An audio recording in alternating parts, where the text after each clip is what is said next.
Monica, good to see you. Thank you for being with us.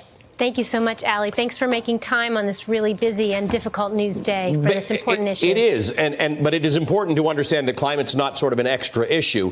The fact that there's this Green New Deal idea out there, which has come under a lot of criticism for its potential cost or its inability to explain how it pays for itself, there is something out there now. There's something for legislators to react to and respond to that is forward-thinking. What's your take on it?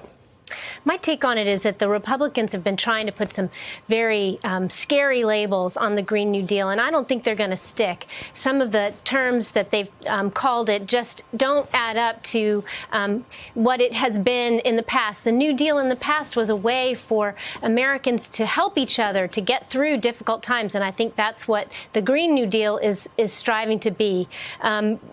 This is an important time for students, and you saw those students taking to the streets. For us, it's an issue, but for them, it's an emergency, and it's not just a trumped-up, made-up emergency. It's a real emergency. It's a four-alarm fire, and they're demanding our attention. And I think because of it, politicians are starting to pay attention. And in the Democratic primary, we're going to hear a lot about the Green New Deal, not the fake part of it, not the made-up part that the Republicans are trying to scare us with, but some of the really good ideas that could actually transform our country and make us both more secure, prepare us for the climate impacts that we are going to feel no matter what, and even maybe help us be more prosperous in the future and give these kids a really much better future than they would have if we continue in the business as usual sort of way that we're going. What is the best way forward on this? Because what we're doing is we're asking candidates what they think about it, and some say it's got, the price tag's too high, and you're going to lose. You can't have cows, and you're not going to fly planes. But the goal of zero emission, the goal of lowering carbon dioxide emissions, this is important and it's real. And at some point, the reaction has got to not be, oh, but it costs too much money, because you really can't put a cost on the fact that we're doing bad things to the earth. That's absolutely right. And it's costing us now. At Our Daily Planet, we write about this almost every day. And we try to balance stories about urgency and anxiety with stories about optimism. And there are lots of reasons to be optimistic out there. Look at the growth of wind power and the growth of solar.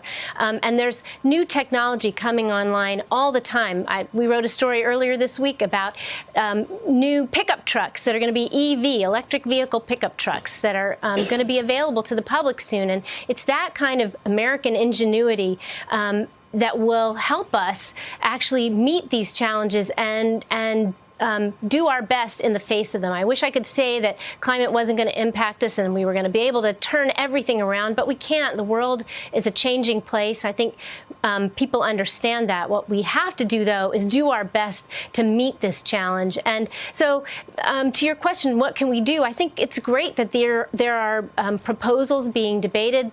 The Green New Deal is just a resolution now. It's a framework. And that gives us a few months, I would say a year or so, to actually have some debates and discussions about what it should be, what order to do things in. I think there are things that we could do almost right away. We could beef up our National Weather Service to include much more climate-related forecasting and services that would help us with some of the severe storms that we've experienced and get us ready to make smart investments.